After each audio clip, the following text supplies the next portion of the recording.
Meet Todd. Todd is a rock star.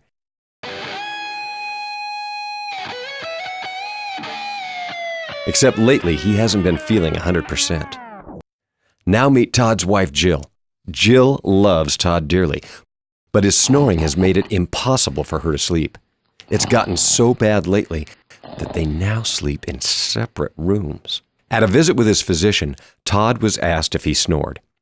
After recognizing additional symptoms, his physician diagnosed him with obstructive sleep apnea. Obstructive sleep apnea is a potentially serious sleep disorder in which breathing repeatedly stops and starts during sleep. At first, Todd was scared that he'd end up looking like Bane from Batman with a CPAP machine. But then his doctor referred him to a SomnoMed dentist to be fitted for a custom-made SomnoDent oral appliance. The SomnoDent treats obstructive sleep apnea by stabilizing and/or moving the jaw slightly forward. This optimal position of the jaw prevents the patient's airway from collapsing during sleep. So now Todd can get back to doing what he loves most. Playing music, that is.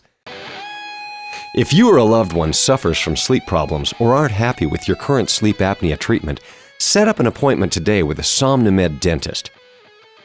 You'll be happy you did.